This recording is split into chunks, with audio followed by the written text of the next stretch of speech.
नमस्कार, news room live देख रहे हैं आप और मैं हूं आपके साथ शीतल शर्मा। मेरे साथ मेरी सहयोगी chiffon Sharma. News room live में ढेर सारी खबरें आपके लिए लेकर आए हैं और एक एक कर तमाम बड़ी खबरें आपको बताएंगे। देश की खबरें, विदेश की खबरें, देशों से लेकर विदेशों तक क्या हलचल है और देश में इस वक्त राजनीतिक जो चर्चाएं हैं वो किस तरह से हो रही हैं, कहां कहां पर हो रही हैं, क्या मुद्दे हैं जो देश में अभी उठाए जा रहे हैं, समाज से जुड़े क्या मुद्दे हैं, आम लोग क्या सरकारों से मांग कर रहे हैं, कहां कहां पर प्रदर्शन हो रहे हैं, ये तमाम चीजें, हर छोटी चीज, हर बड़ी खबर बारीकी से, गहराई से अपने रिपोर्टर्स के माध्यम से आप तक पहुंचाने की कोशिश करेंगे। और आज दिन की कुछ ऐसी महत्वपूर्ण खबरें भी हैं, कुछ ऐसी भी खबरें आने वाली हैं जो शायद न सिर्फ देश के लिए बल्कि पूरी दुनिया के लिए, पूरी जियोपॉलिटिक्स के लिए बहुत अहम रहने वाली है। तो शुरुआत मुख्य हेडलाइंस के साथ। पहली आज की बड़ी खबर, रूसी राष्ट्रपति व्लादिमीर पुतिन आज 2 दिवसीय भारत दौरे पर पहुंचेंगे। शाम 4 बजे के आसपास का समय है, लेकिन इसके लिए पूरे देश में उत्साह का माहौल है। व्लादिमीर पुतिन वही हैं जो आजादी से लेकर रूस यानी भारत के साथ रहा है और जब से व्लादिमीर पुतिन वहां के राष्ट्रपति बने हैं तब से भारत के साथ कंधे से कंधे मिलाकर खड़े हैं। तो चलिए इसी बीच आगे बढ़ेंगे, जहां पर आज भारतीय नौसेना दिवस मनाया जा रहा है और नौसेना को कई साल हो चुके हैं और इसके चलते क्या कुछ उपलब्धियां इन तमाम वर्षों में देखने को मिली हैं, उस पर भी जरा थोड़ी सी रोशनी डालेंगे। इसके साथ साथ बात करेंगे इंडिगो एयरलाइन पर, जहां पर लगातार संकट जो है वो जूझ रहा है। संकट में इस वक्त इंडिगो एयरलाइन नजर आ रही है। इंडिगो एयरलाइंस के अपने संकट तो हैं ही है, लेकिन इससे हजारों लोगों को भी संकट में डाल दिया है जो प्रभावित हैं, जो राष्ट्रीय स्तर पर अपनी यात्रा या अंतर्राष्ट्रीय स्तर पर अपनी यात्रा करना चाहते हैं। उस वजह से ये यात्री भी काफी परेशान नजर आ रहे हैं। बिल्कुल, इसी बीच बात जरा बिहार को लेकर करेंगे, जहां पर लालू प्रसाद यादव के परिवार पर आज कोर्ट में सुनवाई है। उनकी जो पत्नी है और उनके जो परिवार के जो भी लोग हैं उनको लेकर आज अलग अलग मामलों को लेकर सुनवाई लेगी। इसके साथ साथ बात अमरोहा की होगी, जहां से एक दुखद खबर सामने आई है जिसमें 4 एमबीबीएस छात्रों की मौत हुई है। ये बेहद ही खतरनाक और भीषण कार हादसा हुआ है जिसमें 4 एमबीबीएस छात्रों की मौत हुई है। ये खबर भी विस्तार से आपको बताने की कोशिश करेंगे। तो चलिए शुरुआत करेंगे न्यूज रूम लाइव की इस वक्त की बड़ी खबर के साथ। अंतर्राष्ट्रीय स्तर की खबर से सबसे पहले शुरुआत करेंगे, जहां पर व्लादिमीर पुतिन यानी कि रशिया के जो प्रेसिडेंट है वो आज भारत पहुंच जाएंगे। आज शाम का ही उनका दौरा यहां पर रहने वाला है और उनके स्वागत के लिए सभी तैयारियां जो है वो सुनिश्चित कर ली गई है। आपको बता दें कि प्रधानमंत्री निवास पर उनकी मुलाकात होगी। रात्रि भोज पर प्रधानमंत्री नरेंद्र मोदी और प्रेसिडेंट व्लादिमीर पुतिन की मुलाकात होगी। कल दोनों देशों में द्विपक्षीय वार्तालाप होगी, बायलैटरल टॉक्स होंगी, ट्रेड को लेकर, डिफेंस को लेकर और तमाम बड़े बड़े विषयों को लेकर इन दोनों देशों के बीच में, दोनों देशों के प्रतिनिधियों के बीच में जो है वो बातचीत होने के आसार है और फ्रूटफुल डिस्कशन देखने को मिलेगी। क्या कुछ निष्कर्ष, कंक्लूजन निकलेंगे, ये वक्त बताएगा। बिल्कुल, देखिए जब मुलाकात होगी तो उसके बाद ज्वाइंट स्टेटमेंट होगा और ज्वाइंट स्टेटमेंट के बाद ही चीज़ें स्पष्ट होंगी। लेकिन एक होता है कि भाई किसी पुराने दोस्त से जब मुलाकात होती है तो चीज़ें बहुत अच्छी निकलकर सामने आती हैं। इसलिए भी ये बहुत खास है क्योंकि रूस हमेशा से भारत के साथ रहा है, हर युद्ध में भारत के साथ खड़ा रहा है और हर युद्ध में रूस ने कुछ ऐसा भारत को दिया है जो भारत के काफ़ी काम आए हैं। इसका जीता जागता उदाहरण आज हमने देखा है ऑपरेशन सिंदूर में। कुछ महीने पहले जब ऑपरेशन सिंदूर हुआ था, पाकिस्तान के साथ बड़े पैमाने पर कॉन्फ्लिक्ट हुआ था और 1999 के बाद पहली बार मॉडर्न युद्ध कहा जा सकता है इसे, जो भारत ने लड़ी थी, जिसमें भारत की एयरफोर्स ने कड़ा जवाब पाकिस्तान के उन तमाम ड्रोनों का दिया था जो ड्रोन उन्होंने जम्मू कश्मीर, अमृतसर, दिल्ली या बाकी अन्य राज्यों की तरफ भेजे गए थे। और उसकी एक स्टेटमेंट, ऑफिशियल स्टेटमेंट प्रधानमंत्री मोदी ने भी संसद के पटल पर दी थी। तो उसमें जो S-400 का जिक्र हुआ था वो S-400 भी रूस की देन थी। 2019-20 के बीच ये डील हुई थी जिसमें 3 यूनिट्स को भारत को सौंप दिया है, 2 को अभी सौंपना बाकी है। अमेरिका ने उस पर विरोध किया था, लेकिन उसके बाद भी ये डील हुई थी। उससे पहले सुखोई हो, ब्रह्मोस के लिए टेक्नोलॉजी ट्रांसफर हो या बाकी अन्य चीजें हों, उन तमाम चीजों पर रूस ने हमेशा भारत का साथ दिया है। तो बिल्कुल आपको बता दें कि वो 30 घंटे के लिए भारत में रहने वाले हैं। पीएम मोदी उनके सम्मान में एक प्राइवेट डिनर की मेजबानी करेंगे। पुतिन की इस यात्रा का मकसद भारत और रशिया के सामरिक और आर्थिक साझेदारी को मजबूत करना है। उनका ये दौरा भारत अमेरिकी संबंधों में आई तल्खियों के बीच हो रहा है और आपको बता दें कि लगातार जिस तरीके से ये विवाद उठता नजर आया, उसके बाद पुतिन का ये दौरा बेहद ज़्यादा खास ग्राफिक्स के माध्यम से जरा आपको समझाने की कोशिश करेंगे। व्लादिमीर पुतिन का भारत दौरा 2 दिवसीय रहने वाला है और पुतिन का भारत दौरा बेहद ज्यादा खास माना जा रहा है। बिल्कुल, देखिए बहुत इंपॉर्टेंट है। 23वीं भारत रूस समिट में भाग लेंगे पुतिन और साथ में 7 और मंत्री भी भारत आएंगे, जिनके साथ जो हमारे मंत्री हैं उनकी मुलाकात होगी। और आज रक्षा मंत्री की मुलाकात भी रूस के रक्षा मंत्री से होनी है। बिल्कुल, इसी बीच में रूसी सेंट्रल बैंक के गवर्नर भी भारत पहुंचेंगे। पुतिन और मोदी की क्लोज डोर डिनर जो है वो भी इसके अंदर शामिल होने वाले हैं। रूस से 15 कमर्शियल समेत 25 समझौते संभव हैं। रूसी S-400 खरीद सकता है भारत। फिर कुछ S-400 खरीद पर जो है भारत विचार विमर्श कर रहा है। बिल्कुल, इसी बीच में ऑपरेशन सिंदूर में S-400 ने अहम भूमिका निभाई थी। ये वही S-400 है जो कि पाकिस्तानी ड्रोन को चीरते हुए नजर आए और एक नजारा देखने को मिला था। देखिए, S-500 को खरीदने को लेकर भी डील संभव नजर आ रही है। यानी S-500 भी अगर भारत को मिलता है तो भारत का जो डिफेंस सिस्टम है वो और भी मजबूत होने की यहां पर संभावना है। चलिए, हमारे साथ हैं करोड़ी सिंह जी, विदेश मामलों के जानकार हैं। सीधे मैं उन्हीं का रुख करना चाहूंगा और इस दौरे को लेकर तमाम बातें भी होंगी और जो आम लोग भी इस दौरे के बीच ये समझना चाहेंगे कि आखिर ये डील और ये दौरा इतनी इंपॉर्टेंट क्यों है भारत के नज़रिए से, रूस के नज़रिए से, या फिर न सिर्फ दोनों देशों के तक ये चीज़ें सीमित हैं बल्कि अमेरिका, चीन की नज़रें भी होंगी और बाकी देशों की नज़रें भी भारत के और रूस की इस मुलाकात के बीच होगी। करोड़ी सिंह जी, बहुत बहुत स्वागत और बहुत बहुत शुक्रिया सर। करोड़ी जी, आज के इस दिन को कैसे देखना चाहिए कि क्या 2 करीबी दोस्त और 2 पुराने दोस्त, बचपन से साथ में रहने वाले दोस्त आज मिल रहे हैं, भारत और रूस? देखिए शीतल जी, जो सुरक्षा के इंतजाम किए हैं और स्वागत सत्कार होगा उसकी सूचना तो निश्चित रूप से भारतीय आवाम के पास होनी चाहिए। आपके लोगों का मीडिया सही कर रहा है, लेकिन जो मीनिंगफुल बातें हों वो 2 होंगी। एक तो आपने बताया कि जॉइंट स्टेटमेंट होगा। उस जॉइंट स्टेटमेंट में जो मुख्य समझौते वगैरह होंगे, किस में कोऑपरेशन कर सकते हैं, किस में दोनों देशों का फायदा है, वो सब बातें होंगी। दूसरा, इनफॉर्मल बातचीत भी होगी, एक समझ विकसित करने के लिए दोनों देशों में, क्योंकि ये बहुत काफी सालों बाद हो रही है। ये द्विपक्षीय समिट है, बीच में मिलते रहे हैं, लेकिन इस तरह की समिट बहुत बाद में हो रही है, तो दोनों तरफ के डेलीगेशन मिलेंगे और जैसा आपने बताया कि बहुत से समझौते होने की उम्मीद है। उनको हम अगर समझना चाहें तो 2 तरह के हो सकते हैं। एक तो सुरक्षा से संबंधित है, जिसमें जॉइंट प्रोडक्शन होगा। आपने S-400 की बात भी की, तो ये बहुत सी चीजें हैं। तो उसमें रशिया के साथ भारत का एक्सपीरियंस अच्छा है। एक समय में पिछले कुछ सालों में भारत ने ये प्रयास किया कि किसी एक देश पे सुरक्षा के लिए निर्भर रहना ठीक नहीं है, तो भारत ने डाइवर्ट करने की कोशिश की। अमेरिका के नजदीक भी गए, यूरोपियन देशों के नजदीक भी गए, लेकिन अंततः हमने रियलाइज किया कि जो अमेरिका और पश्चिमी देश हैं वो टेक्नोलॉजी ट्रांसफर आसानी से नहीं करना चाहते हैं, जबकि रशिया का दृष्टिकोण है कि टेक्नोलॉजी ट्रांसफर भी करेंगे और को प्रोडक्शन करेंगे। जो भारत की मेक इन इंडिया पॉलिसी है उसको अच्छी तरह सूट करता है। दूसरा है आर्थिक और व्यापारिक मुद्दे। रशिया और भारत के बीच में व्यापार असंतुलन बहुत ज्यादा है। अभी लगभग 59 बिलियन के करीब व्यापार है, उसमें भारत एक्सपोर्ट बहुत कम करता है, इंपोर्ट ज्यादा करता है, बहुत ज्यादा है, लगभग 28 बिलियन का असंतुलन है। तो उसको संतुलन में कैसे लाया जाए, रशिया भारत से क्या खरीद सकता है, इसको लेके निश्चित रूप से बातचीत होगी। क्योंकि वो तो होगा ही कि को प्रोडक्शन S-400 और दूसरे जो डिफेंस इक्विपमेंट्स हैं उसके लिए रशिया तैयार है। ऑलरेडी 2 में हमारा चल रहा है। एक तो ब्रह्मोस को लेके एक AK-203 का चल रहा है, ऑलरेडी चल रहा है। लेकिन तो सर, ये दौरा उस वक्त देखने को मिल रहा है जब भारत और अमेरिका के रिश्ते उतने टॉप पर नहीं चल रहे हैं और इसी बीच में रशिया के जो व्लादिमीर पुतिन है, वहाँ के प्रेसिडेंट जब भारत पहुंचेंगे, तो इस दृष्टिकोण से कैसे देख रहे हैं आप इस दौरे को? देखिए, आपने भी कहा कि चीन और दूसरे पश्चिमी देश हैं, उनकी इस पे नजर है विजिट पे कि इससे क्या निकल के आता है।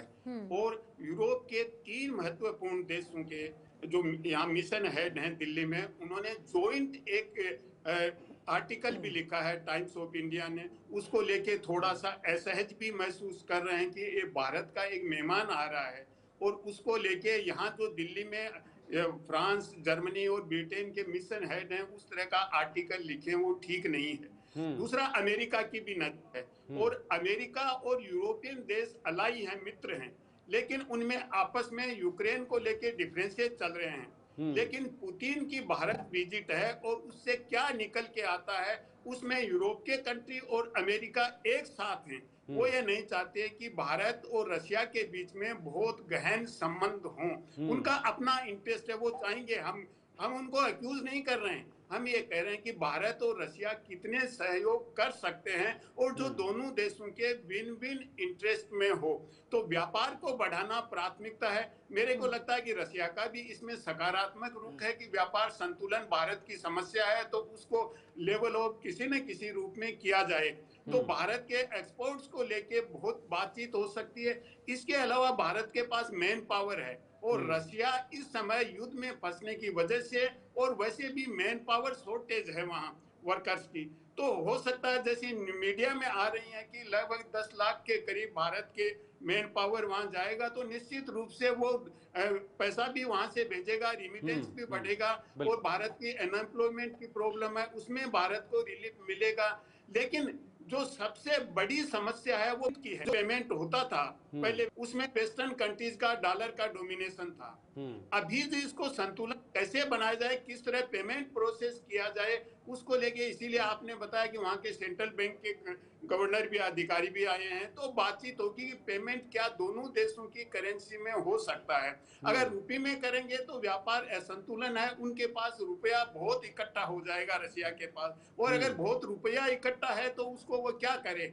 तो इसकी मैकेनिज्म क्या हो जिसकी वजह से ये अफेक्टिव रहे, स्विफ्ट को बाईपास भी करें और डॉलर का डोमिनेशन भी नहीं हो। इसलिए अमेरिका का बड़ा कंसर्न है, क्योंकि अमेरिका का कंसर्न यूक्रेन वार उतना नहीं है, भारत रशिया डिफेंस कोऑपरेशन उतना नहीं है, जितना डॉलर के डोमिनेशन को चुनौती है। अमेरिका उसके बारे में बहुत ज्यादा सतर्क है, क्योंकि डिफेंस कोऑपरेशन है, अमेरिका और भारत के बीच में कोई युद्ध होने वाला नहीं है, तो अमेरिका का वो कंसर्न नहीं है।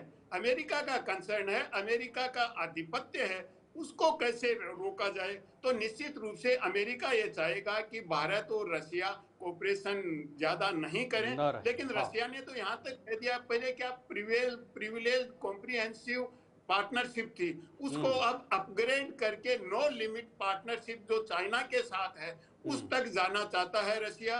और उसमें रशिया ये चाहेगा कि जो पुरानी मैकेनिज्म है रशिया इंडिया चाइना वाला कोऑपरेशन की, उसको रिवाइव करें। उसमें भारत कितना सकारात्मक रुख अपनाता है ये तो अभी देखने की बात है, क्योंकि उसमें चाइना और रशिया का डोमिनेशन रहेगा, और भारत पे हो सकता है कुछ बात वो मनवाने की कोशिश करें। चाइना रशिया की इस समय प्रगाढ़ दोस्ती है, तो भारत को उस लेवल पे रशिया लाने की कोशिश तो कर रहा है। चाइना का एटीट्यूड क्या होगा तो वो भी ये देखना होगा। करोड़ी जी, लेकिन हाँ, एक मेरा सवाल है, आमतौर पर जब दो देशों के बीच मुलाकातें होती हैं तो एक कॉमन मिनिमम एक प्रोग्राम बनता है, या कॉमनली दो देशों के बीच वार्ताएं होती हैं और बहुत सारे समझौते होते हैं अलग अलग सेक्टर्स में, चाहे ऊर्जा क्षेत्र हो, चाहे वो रक्षा क्षेत्र हो, या बाकी अन्य क्षेत्र हो, व्यापारिक मामला हो या स्ट्रेटेजिक पार्टनरशिप हो। लेकिन भारत और रूस के बीच की जो मुलाकात होती है तो उसमें कितनी विश्वसनीयता होती है, उसमें कितनी गहराई होती है, कितना बॉन्ड होता है, और ये बॉन्ड भारत और रशिया के बीच के समझौतों के लिए कितना जरूरी है। अमेरिका ने बड़ी बार ये कोशिश की कि दोनों देशों के बीच दरार पैदा किया जाए, लेकिन उसके बाद भी ना भारत पीछे हटा ना रूस पीछे हटा है। तो ये जो बॉन्ड है, ये जो विश्वसनीयता है एक दूसरे के बीच में, ये कितनी जरूरी है भारत के लिए? देखिए शीतल जी, हम इसको किस तरह से समझें, दो तरीके से समझ सकते हैं। एक तो हमारा इतिहास का अनुभव क्या है, दूसरा तात्कालिक स्थितियां क्या हैं, और दोनों ही दृष्टियों से रशिया और उससे पहले यूएसएसआर एक टाइम टेस्टेड फ्रेंड के रूप में भारत के साथ खड़े हुए हैं। भारत के विदेश नीति के सामने दो सबसे बड़े अग्नि परीक्षा हुई थी, एक 71 में, एक 98 में। रशिया और पहले यूएसएसआर भारत के साथ रोक की तरह खड़े रहे। संयुक्त राष्ट्र संघ में भारत के समर्थन में बार बार उन्होंने वीटो किया है, भारत के अगेंस्ट में कोई प्रस्ताव पास होने नहीं दिया। तो ऐतिहासिक दृष्टि से भारत और रशिया की बहुत प्रगाढ़ता है। तात्कालिक मामला है, उसमें भारत की जो नीति है वो डिहाइपनेटेड है। अमेरिका ने दबाव बनाया तो भारत ने रशिया से तेल खरीदना कुछ कम किया, अमेरिका से गैस तेल खरीदना शुरू कर दिया। तो भारत ये नहीं चाहता कि किसी दूसरे देश की कीमत पे एक देश से दोस्ती हो। तो भारत की जिस तरह की नीति है वो अमेरिका से दोस्ती चाहता है, लेकिन अमेरिका जिस तरह का दबाव बना रहा है, भारत उस दबाव में आने वाला नहीं है और भारत को आना भी नहीं चाहिए दबाव में। तो भारत ये चाहता है कि अमेरिका से रिश्ते बिगाड़े नहीं, हम चाहते हैं अमेरिका से रिश्ते हों, लेकिन अमेरिका को भी उदार होना चाहिए, भारत की स्थिति को समझना चाहिए। भारत की एनर्जी रिक्वायरमेंट है, भारत की डिफेंस रिक्वायरमेंट है, अमेरिका लेटेस्ट टेक्नोलॉजी देना नहीं चाहता। तो ऐसी स्थिति में भारत अपने हित को तो सैक्रिफाइस नहीं कर सकता। तो भारत की जो स्थिति है वो मुझे लगता है अमेरिका भी समझेगा और अनुचित भारत पे दबाव नहीं बनाएगा, और रशिया और भारत के बीच में जो समझौते होंगे उनका कल शाम तक सामने हो जाएगा कौन कौन से समझौते हो जाते हैं। लेकिन एक चीज निश्चित है, दोनों ही तरफ अधिकारियों ने बहुत ज्यादा होमवर्क किया है, और उस होमवर्क से इतना होमवर्क किया तो निश्चित रूप से अच्छे परिणाम निकल कर सामने आएंगे। जी सीता। ठीक है सर, बहुत बहुत शुक्रिया, आप ज़रा बने रहिए हमारे साथ। इसी बीच बड़ी खबर अगली जो है वो यहाँ पर सामने आ रही है, जहाँ पर पुतिन के दौरे को लेकर भारत जो है वो बिल्कुल तैयार है, और भारत दौरे से पहले पुतिन की आरती की गई है। और ये तस्वीरें वाराणसी से सामने आई, जब लोगों ने पुतिन की आरती की, स्वागत में एक मार्च निकाला। और रशिया के राष्ट्रपति व्लादिमीर पुतिन के भारत दौरे से पहले लोगों में काफ़ी ज़्यादा उत्साह है, जहाँ पर एक तरफ प्रशासनिक अमला, सरकार और बाकी के जितने भी अधिकारी हैं वो लगातार सुरक्षा के हवाले से और बाकी जो तैयारियां हैं वो सुनिश्चित कर रहे हैं, लेकिन वहीं दूसरी तरफ जो भारत के लोग हैं, और ये जो तस्वीरें आप अपने टीवी स्क्रीन पर देख रहे हैं, ये वाराणसी से सामने आई, जब लोग व्लादिमीर पुतिन की आरती उतार रहे हैं और उनका खुले दिल से, खुली बाहों से स्वागत कर रहे हैं कि आप हमारे मेहमान हैं, आप जैसे हमेशा से भारत का दौरा करते आए हैं, एक सकारात्मक संदेश लेकर, एक सकारात्मक परिणाम लेकर वापस जाते हैं, वैसा ही इस बार भी उम्मीद करते हैं। और इस बारी की ये जो यात्रा रहने वाली है व्लादिमीर पुतिन की, इस बार भी ऐसी ही फ्रूटफुल डिस्कशन और फ्रूटफुल मुलाकात देखने को मिलेगी। तो इसी पर करोड़ी जी से एक बार फिर से ज़रा वार्तालाप करेंगे, उनसे थोड़ी और जानकारी लेंगे, उनसे बातचीत करेंगे। करोड़ी जी, इस चीज़ को कैसे देखते हैं, जहां पर मोदी जी तैयार हैं, तमाम प्रशासनिक अमला तैयार है सुरक्षा के हवाले से, और जो क्लोज डोर डिनर होने वाला है उसके लिए भी कई तैयारियां हो चुकी हैं, वहीं दूसरी तरफ भारत के जो लोग हैं वो एक बहुत अच्छा जेस्चर दिखा रहे हैं, वो खुले दिल से स्वागत कर रहे हैं और आरती उतार रहे हैं पुतिन की। देखिए, ऐसा है कि इसका कोई दो देशों के रिश्तों में बहुत ज्यादा महत्व नहीं होता है। लोगों की अपनी अपनी भावनाएं हैं, लेकिन रिश्ते हैं वो राष्ट्र हित से चलते हैं, वो भावनात्मक में नहीं बहते हैं। जब ट्रंप चुनाव लड़ रहा था तो हमारे यहाँ हवन भी हुआ था उसको चुनाव जीतने के लिए। बाद में रिश्तों में हमारा क्या एक्सपीरियंस रहा, तो इनका देखिए लोगों की अपनी भावना है। सरकार के लेवल पे या रिश्तों के लेवल पे हमें ज्यादा नहीं आंकना चाहिए, क्योंकि इससे ऐसा नहीं होगा कि पुतिन या रशिया अपने हित का त्याग कर देगा या भारत अपने हित का त्याग कर देगा। तो ये लोगों की भावना है, इसको हम ऑफिशियल लेवल पे या सरकारी लेवल पे या भारत एक देश के रूप में नीति के लेवल पे हम नहीं ले सकते हैं। ये कोई समूह होता है, किसी से लगाव होता है, भावनात्मक लगाव में कुछ बातें आ जाती हैं, तो इसको हमें ज्यादा महत्व नहीं देना चाहिए। हाँ, निश्चित रूप से भारत का स्वागत सत्कार की तो कोई भी भारत में मेहमान आता है, किसी भी देश का आता है, उसका स्वागत सत्कार भारत करता है, उसमें कमी भारत कभी नहीं छोड़ता। ये तो भारत की संस्कृति का भाग है।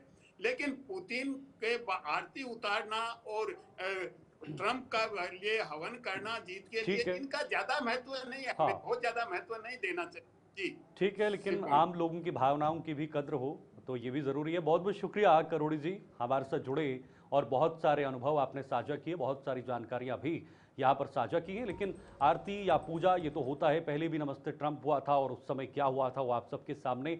ये ऑफिशियल चीज़ों से इसे रिलेट नहीं किया जा सकता, क्योंकि जब दो देशों के बीच रिश्ते होते हैं तो उसके कई पैमाने होते हैं, उसके कई मानक होते हैं, अंतर्राष्ट्रीय पटल पर कैसी अभी सिचुएशंस हैं, क्या जियोपॉलिटिक्स हो रही है, उन तमाम मानकों के आधार पर एक डिप्लोमेसी को तय किया जाता है। और इस बीच लोगों की भावनाएं भी ठीक हैं, क्योंकि भारत हमेशा हॉस्पिटैलिटी के लिए जाना जाता है। आगे बढ़ते हैं, बात भारतीय नौसेना की, क्योंकि आज भारतीय नौसेना दिवस आज मनाया जा रहा है। पीएम मोदी ने शुभकामनाएं दी और एक्स पर पीएम मोदी ने पोस्ट किया है। तो आपको बता दें, उन्होंने कहा हिम्मत और पक्के इरादे की पहचान है, पीएम मोदी ने कहा है। पीएम नरेंद्र मोदी ने ये ट्वीट किया है। इंडियन नेवी के सभी लोगों को नेवी डे की बधाई। पूरा ट्वीट भी आपको बताएंगे, लेकिन उन्होंने आज नेवी को सराहा है।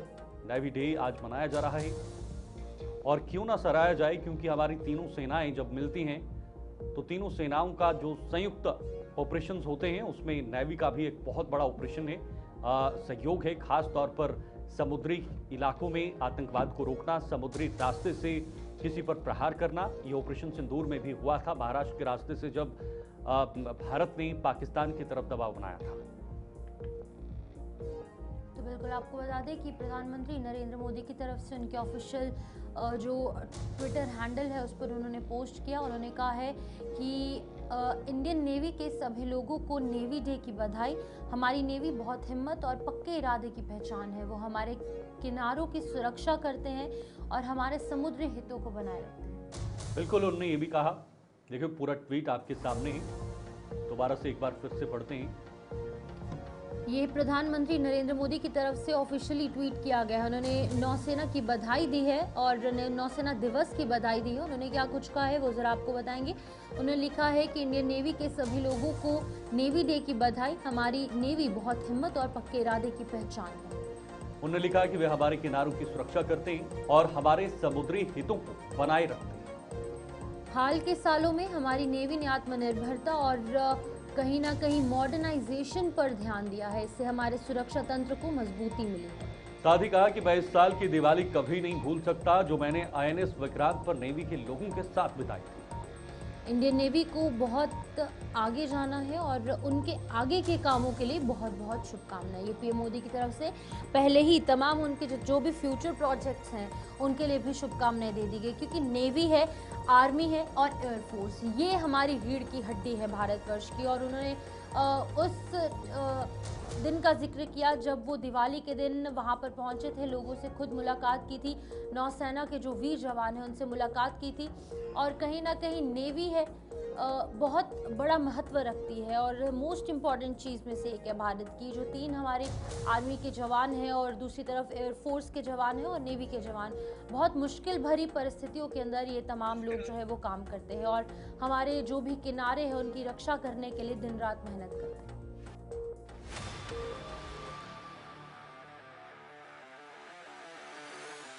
मैं नौसेना परिवार के सभी सदस्यों को नेवी डे पर विशेष रूप से बधाई देता हूं।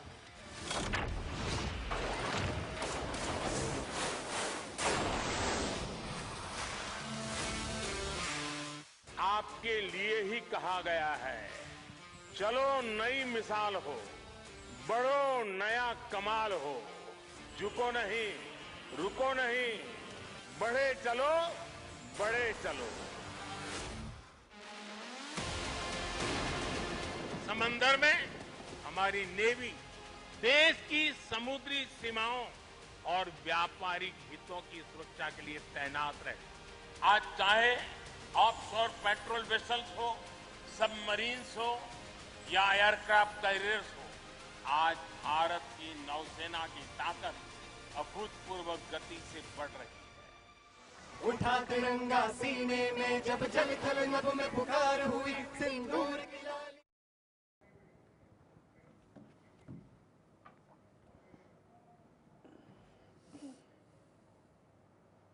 एक और बड़ी खबर आपको बताएंगे। इंडिगो एयरलाइन बड़े संकट के बीच इस वक्त जूझ रही है और 2 दिनों में 150 से ज्यादा फ्लाइट्स कैंसिल हुई हैं। यात्रियों को परेशानी का सामना करना पड़ रहा है, बेहद ज्यादा परेशानियां यात्रियों को उठानी पड़ रही है। डीजीसीए ने इंडिगो से जवाब मांगा है कि जल्द से जवाब दीजिए कि वजह क्या है। भारत की सबसे बड़ी एयरलाइन कंपनी इंडिगो एक बड़े परिचालन संकट से जूझ रही है। देश के कई एयरपोर्ट्स पर मंगलवार और बुधवार यानी कि आज और बीते कल को इंडिगो की 150 से ज़्यादा फ्लाइट्स कैंसिल हो गई हैं और इसकी सबसे बड़ी वजह क्रू की कमी बताई जा रही है। बुधवार को बेंगलुरु में 42, दिल्ली में 38, मुंबई से 33, हैदराबाद में 19 और अहमदाबाद में 25, इंदौर में 11, कोलकाता में 10 और सूरत में 8 फ्लाइट कैंसिल हुई थी।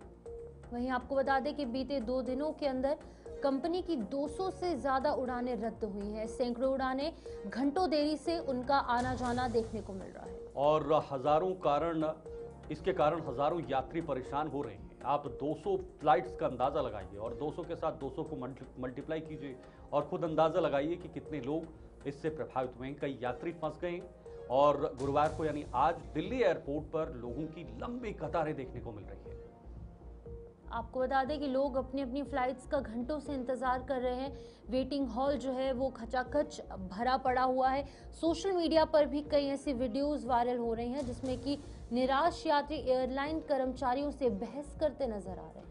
देखिए, इसमें आई एयरलाइन ने बुधवार को अपने एक बयान में कहा कि छोटी मोटी तकनीकी खराबी, सर्दियों के कारण शेड्यूल में बदलाव, खराब मौसम, एविएशन सिस्टम में स्लो नेटवर्क और क्रू मेंबर्स के शिफ्ट चार्ट से जुड़े हुए नए जो नियम हैं उस वजह से फ्लाइट ड्यूटी में देरी हो रही है। टाइम लिमिटेशंस है और उस वजह से फिलहाल इसमें दिक्कतें आ रही हैं, लेकिन हमारे ऑपरेशन पर इसका बुरा असर पड़ा है। लेकिन हम इस चीज़ को बहुत जल्द पूरा करने की कोशिश करेंगे।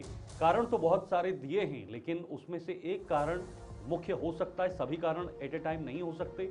आजकल एविएशन सिक्योरिटी पर भी सवाल खड़े हो रहे हैं और कई बार इमरजेंसी लैंडिंग करवाई गई है। कई ऐसे जो जेट्स हैं उन पर दिक्कत आ रही है। अभी आपने हाल ही में देखा भारत का जेट दुबई में कैसे क्रैश हुआ, आज अमेरिका में एक और जेट क्रैश हुआ है। तो कहीं ना कहीं एविएशन में भी अभी इस वक्त बड़ी दिक्कत जो है वो नजर आ रही है।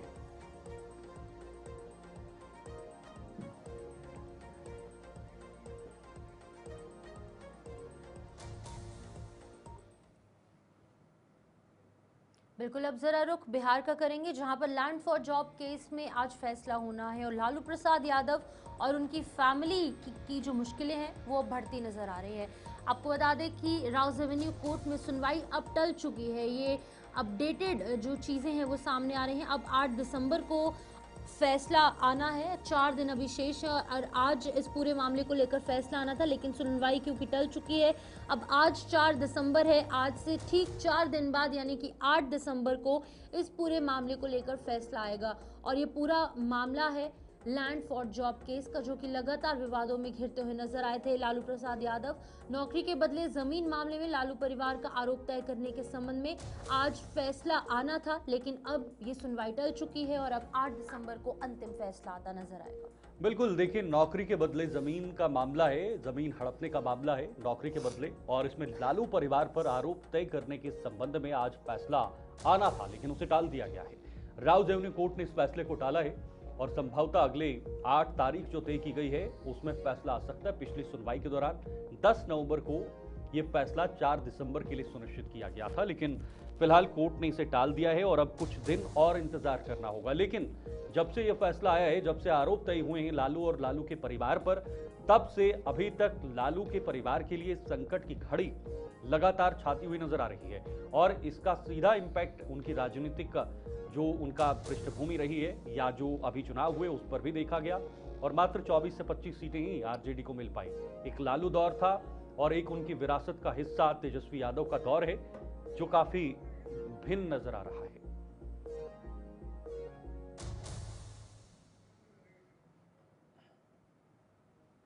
इधर अल्फ्ला यूनिवर्सिटी की मुश्किलें लगातार बढ़ रही हैं और यूनिवर्सिटी का माइनॉरिटी कोटा अब खतरे में नजर आ रहा है। एनसीएमई मामले में सुनवाई करेगा और इस मामले में विचार विमर्श हो सकता है कि क्या माइनॉरिटी कोटा यानी जो अल्पसंख्यकों का दर्जा है उन्हें रखा जाएगा या नहीं रखा जाएगा। इस पर आज रजिस्ट्रार और शिक्षा सचिव अपना पक्ष रखने वाले हैं। फरीदाबाद अल्फ्ला यूनिवर्सिटी का जो माइनॉरिटी कोटा है वो खतरे में है। एनसीएमई में आज रजिस्ट्रार और शिक्षा सचिव पक्ष रखेंगे। आतंकी मॉड्यूल का सेंटर बनी है जिससे कई डॉक्टर्स को जो गाजगिरी है और उनसे पूछताछ अभी तक हो रही है। और दिल्ली ब्लास्ट के आतंकी मॉड्यूल का सेंटर पॉइंट फरीदाबाद की अल्फ्ला यूनिवर्सिटी बनी है और अब इसका जो अल्पसंख्यकों का दर्जा है वो खतरे में नजर आ रहा है। बिल्कुल, इसी बीच में राष्ट्रीय अल्पसंख्यक शैक्षणिक संस्थान आयोग यानी कि एनसीएमई में इसकी सुनवाई जो है वो आज यानी कि 4 दिसंबर को दिल्ली मुख्यालय में होगी। आयोग ने 24 नवंबर को यूनिवर्सिटी को नोटिस जारी किया था और नोटिस में ये पूछा गया है कि जब उसके डॉक्टरों की दिल्ली में 10 नवंबर को हुए विस्फोट में भूमिका को लेकर जांच चल रही है, जिसमें कि 15 लोग मारे गए हैं, कई लोग अभी भी जो है उनका ट्रीटमेंट चल रहा है, तो ऐसे में उनका अल्पसंख्यक दर्जा क्यों ना रद्द किया जाए, बहुत महत्वपूर्ण सवाल है। और इसी सवाल के आगे पीछे ही पूरा ये केस घूमता नजर आ रहा है। शीतल, बिल्कुल, देखिए ये नोटिस जो है वो राष्ट्रीय मूल्यांकन और प्रत्यापन परिषद यानी NAAC द्वारा 12 नवंबर को जारी कर उस पत्र के बाद आए हैं, और जिसमें यूनिवर्सिटी द्वारा दिए गए मान्यता संबंधी बयानों पर स्पष्टीकरण मांगा गया था। आयोग ने यूनिवर्सिटी के रजिस्ट्रार और हरियाणा शिक्षा विभाग के प्रधान सचिव को आज की सुनवाई में उपस्थित होने का निर्देश दिया है। वहीं अल फलाह ट्रस्ट के चेयरमैन जावेद अहमद सिद्दीकी 18 नवंबर से हिरासत में है और एनफोर्समेंट डायरेक्टरेट ने उन्हें मनी लॉन्ड्रिंग और अन्य वित्तीय अनियमितताओं के मामले में भी गिरफ्तार किया है और गल्फ फंडिंग की भी जांच लगातार जारी है। इसके अलावा फरीदाबाद के फतेहपुर तगा और धौज गांव में विस्फोटक मिलने के बाद दिल्ली ब्लास्ट केस में यूनिवर्सिटी की डॉक्टर शाहीन सहित और डॉक्टर मुजम्मिल शकील भी जांच एजेंसियों की गिरफ्त में है। वहीं इस यूनिवर्सिटी के डॉक्टर उमर नबी इस केस में सुसाइड बॉम्बर बना था। तो देखिए, ये कहीं ना कहीं सभी लोगों के तार इसी एक यूनिवर्सिटी से जुड़े हैं, जिसके चलते कि अब ये जो एसोसिएशन है इसकी तरफ से अहम फैसला लिया गया है। अहम सवाल पूछा गया है कि क्योंकि अल्पसंख्यक के जो यहाँ पर लोग हैं वही इस पूरे दिल्ली ब्लास्ट केस से जुड़े हैं, तो आखिरकार इनका ये माइनॉरिटी कोटा रद्द हो तो हो क्यों ना। संदीप गोयल हैं हमारे संवाददाता, हमारे साथ जानकारी के लिए इस वक्त जुड़े हुए हैं। संदीप, अल फलाह यूनिवर्सिटी पर लगातार जो है वो गाज गिरती हुई नजर आ रही है, अब नई क्या अपडेट आई है और माइनॉरिटी मोर्चा जो है, जो माइनॉरिटी कोटा है, उस पर भी संकट आ सकता है इस यूनिवर्सिटी से जुड़ा हुआ? देखिए बिल्कुल शीतल, जिस तरह से लगातार सुर्खियों में थी अल फलाह यूनिवर्सिटी और सारे इस पूरे प्रकरण के जो तार है वो अल फलाह यूनिवर्सिटी से जुड़े हुए थे। इतना ही नहीं, एक के बाद एक जो खुलासे हो रहे हैं अल फलाह यूनिवर्सिटी के खिलाफ, वो भी जो है बहुत ज्यादा जो है सवाल उस पर उठ रहे थे और लोग कह रहे थे कि आखिर कैसे ये यूनिवर्सिटी चल रही थी, आतंक का गढ़ बना हुआ था, जिसके बाद उसके मालिक को गिरफ्तार किया गया। हालांकि अभी भी उसकी न्यायिक हिरासत जो है बढ़ा दी गई थी, उससे पूछताछ की जा रही है, आगे बहुत खुलासे होने हैं, क्या क्या खुलासे होने हैं। उधर ईडी की जांच आगे बढ़ रही थी, लेकिन अब जो जिस तरह से ये यूनिवर्सिटी चल रही थी, यहाँ पर फर्जी मरीजों के बिल बनाए जा रहे थे और उसके अलावा जो अल्पसंख्यक जो लोग होते हैं, जो माइनॉरिटी में होते हैं, उनको इस यूनिवर्सिटी में जो है जगह मिलती थी, यूनिवर्सिटी में उनका जो है शिक्षा चलती थी। लेकिन उसमें सबसे ज्यादा देखिए जम्मू कश्मीर के इसमें जो डॉक्टर हैं या कहें कि स्टूडेंट हैं वो इसमें पढ़ते हैं, लेकिन अब उस पर सवाल उठ रहे हैं कि आखिर वो कैसे उसको रद्द किया जा सकता है। उस पर जो है चर्चा होनी है आज, उसको लेकर बातचीत होनी है, ये तय किया जाएगा कि क्या जो है इसको रद्द किया जा सके, और अगर यदि रद्द किया जाता है तो फिर उन स्टूडेंटों को कहाँ पर जो है एडमिशन दिलाया जा सकता है, उनको कहाँ आगे बढ़ाया जा सकता है। देखिए सरकार की तरफ से यह भी चर्चाएं जो है की जा रही हैं। हालांकि अभी इसमें जो है औपचारिक जानकारी नहीं दी गई है, लेकिन ये जरूर है चर्चाएं जिसमें कहा जा रहा है कि आखिर करीब 1000 से 1200 बच्चे इस यूनिवर्सिटी में पढ़ते हैं, जिनमें से करीब 200 से अधिक मेडिकल से जुड़े हुए बच्चे हैं। तो ऐसे में उनको अगर शिफ्ट करना पड़ा दूसरे कॉलेजों में, दूसरी यूनिवर्सिटी में, तो फिर कितनी सीटें अलग अलग कॉलेजों में बची हुई हैं, इस पर भी जो है कई बार चर्चाएं या कहीं स्वास्थ्य विभाग की जो है चर्चाएं सुनने को मिली। और उसमें कहा गया कि फरीदाबाद हो, हरियाणा हो या फिर पंजाब हो या जम्मू कश्मीर हो, इन ऐसे कॉलेजों में तलाश की जा रही है कि अगर बच्चों को दूसरे कॉलेजों में अगर पहुंचाया जाए तो किस तरह से पहुंचाया जाएगा, कितनी सीटें वहां पर अवेलेबल है। या ऐसी भी चर्चाएं जो है अब तेज है कि क्या इस यूनिवर्सिटी को अगर इसकी मान्यताएं सारी रद्द कर दी जाती है और जो अल्पसंख्यक का दर्जा है उसको अगर रद्द करने के बाद अगर और आगे जांच बढ़ती है तो क्या इस कॉलेज की जो सदस्यता है या उसको जो प्राइवेट संस्था अभी चला रही थी, जो लोग चला रहे थे, उसको खारिज करने के बाद सरकार इसको अपने अंडर ले सकती है। लेकिन संदीप, तो अगर ये माइनॉरिटी का दर्जा खत्म कर दिया जाएगा तो फ्यूचर में क्या असर देखने को मिलेगा? और कुछ बच्चे इनोसेंट भी है वहां पर, सभी इस कम्युनिटी के लोग खराब नहीं है, कुछ एक लोगों की वजह से बाकियों को भी जूझना पड़ सकता है। देखिए बिल्कुल, जो अल्पसंख्यक जो दर्जा जिसको मिला हुआ है उसमें 40 से 45% जो बच्चे हैं वो मुस्लिम समाज से जुड़े हुए बच्चे हैं, और उसमें जो है ज्यादातर कह सकते हैं कि जम्मू कश्मीर के हों चाहे पंजाब हरियाणा। ये भी कहा गया था कि कुछ ऐसे स्टूडेंट जो दुबई से यहाँ तक जो है पढ़ने आते थे, यानी कि 20 ऐसे स्टूडेंटों की संख्या बताई गई थी जो दुबई से यहाँ पर जो है पढ़ रहे थे। उनका ये भी कहा जा रहा था कि उनके नाम पर जो है दुबई से फंड लिया जाता था। यानी कि बहुत सारे ऐसे सवाल हैं इस यूनिवर्सिटी से जो जुड़े हुए हुए हैं, उनकी जांच अलग अलग टीमें कर रही हैं, लेकिन अगर अल्पसंख्यक का दर्जा खत्म हो जाता है तो फिर बहुत सारे ऐसे बच्चे जो यहाँ पर नए एडमिशन लेना चाहते हैं उनको जो है एडमिशन नहीं मिल पाएगा। तो ऐसे में ये भी एक संकट हो सकता है बच्चों का। हालांकि प्राइवेट यूनिवर्सिटी जरूर है, तो कहीं और यूनिवर्सिटी में उनको जगह मिल सके या सरकार की तरफ से कोई राहत मिल सके, ये देखने वाली बात होगी। लेकिन आज क्या चर्चा हो पाती है, क्या कुछ मुद्दों पर जो है जो फैसला हो पाएगा, ये देखने वाली बात होगी। बिल्कुल संदीप, बहुत बहुत शुक्रिया। आप जरा नजर बनाए रखें और पल पल की अपडेट साझा कर दें। फिलहाल बड़ी खबर अमरोहा से सामने आई, जहां पर कल देर रात को एक दिल दहला देने वाली वारदात सामने आई। एक हादसा पेश आया। इस कार एक्सीडेंट के अंदर 4 MBBS छात्रों की दर्दनाक मृत्यु हुई है। श्री वेंकटेश्वर विश्वविद्यालय के ये चारों छात्र थे। DCM और कार के बीच में जोरदार तरीके से टक्कर हुई, जिसमें कि 4 MBBS के छात्र जो है अपनी जान गंवा बैठे हैं। ये एक एक कर तस्वीरें आपके सामने फ्लैश कर रहे हैं। ये 4 वो युवा हैं जिनकी की मृत्यु हुई है। बिल्कुल, देखिए चारों डॉक्टर की ट्रेनिंग कर रहे थे और अमरोहा जनपद में ये बुधवार देर रात हादसा हुआ। इतना भयानक हादसा है कि चारों की मौके पर ही मौत हो गई। टक्कर इतनी भीषण थी कि उसके बाद कोई मौका ही नहीं उनके पास बचा कि वो बच पाए। चारों की ऑन स्पॉट डेथ हो गई। बहुत ही दुख का माहौल इस वक्त वहां पर बना हुआ है। उसके बाद त्वरित पुलिस पहुंची। पुलिस के साथ साथ जो इनके कॉलेज का मैनेजमेंट है, विश्वविद्यालय का जो मैनेजमेंट है, वो भी वहां पर पहुंचे। डेड बॉडीज को पोस्टमार्टम के लिए भेजा गया। उसके बाद इनकी आइडेंटिफिकेशन हो रही है, उसका प्रोसेस हो रहा है और उसके बाद इन्हें इनके फैमिली, इनके परिवार वालों को सुपुर्द किया जाएगा। लेकिन हादसा इतना भयानक था कि चारों की मौत हुई है। DCM और कार में जोरदार टक्कर, जबरदस्त टक्कर लगी है। ये था रजबपुर थाना क्षेत्र में DVR रेस्टोरेंट के सामने का मामला है, जहां पर तेज रफ्तार कार, ये बताया जा रहा है, जो प्रत्यक्षदर्शी वहां पर थे, जो लोग वहां पर आसपास में थे, वो कह रहे हैं कि काफी तेज रफ्तार थी। क्या तेज रफ्तार ही इनकी मौत का कारण बन गया? वजह क्या थी, किस वजह से? ये देखिए कार की तस्वीर जरा। कार पूरी तरह से क्षतिग्रस्त हुई, खत्म हो गई।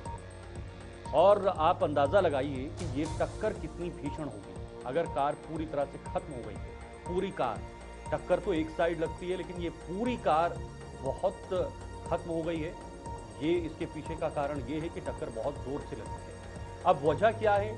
क्या नियंत्रण खो बैठे या कोई और वजह है? तेज रफ्तार थी, तेज रफ्तार के साथ साथ कई और वजहें भी, जब रात में ड्राइविंग होती है तो कई और वजहें भी निकलकर सामने आती हैं। नींद या आंखों में झपकी, कई बार नशे में गाड़ी चलाना, ये तमाम चीज़ें होती हैं जो इस सबके पीछे की वजह होती है। अब पुलिस ने मामले को संज्ञान में ले लिया है और मैनेजमेंट से मिलकर इस पूरे मामले की जांच पड़ताल भी हो रही है कि आखिर कैसे ये पूरा मामला हुआ है। ये बहुत ही भयावह तस्वीरें निकलकर सामने आ रही है।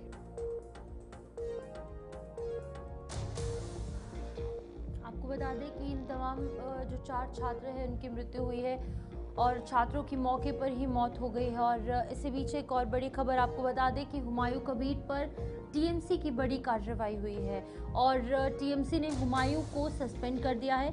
ये बड़ी खबर इस वक्त की, जहां पर बाबरी मस्जिद को लेकर उनकी तरफ से बयान दिया गया था और इस बयान के बाद पूरे इलाके में कहीं ना कहीं माहौल ख़राब करने की बातें निकलकर सामने आई और अब जाकर हुमायूं को सस्पेंड कर दिया गया है। TMC ने ये बड़ी कार्रवाई की है और TMC इस कार्रवाई से एक बड़ा संदेश पूरे भारतवर्ष में, बिल्कुल बहुत बड़ा मैसेज तृणमूल कांग्रेस की तरफ से दिया गया है कि भाई हमने कार्रवाई की है, बाबरी मस्जिद को लेकर बयान दिया गया था। चलिए तो न्यूज रूम लाइव में अभी के लिए फिलहाल इतना ही। मुझे और मेरी सहयोगी को दीजिए इजाजत। वक्त एक ब्रेक का है, आप बने रहिए, खबरों का सिलसिला जारी है।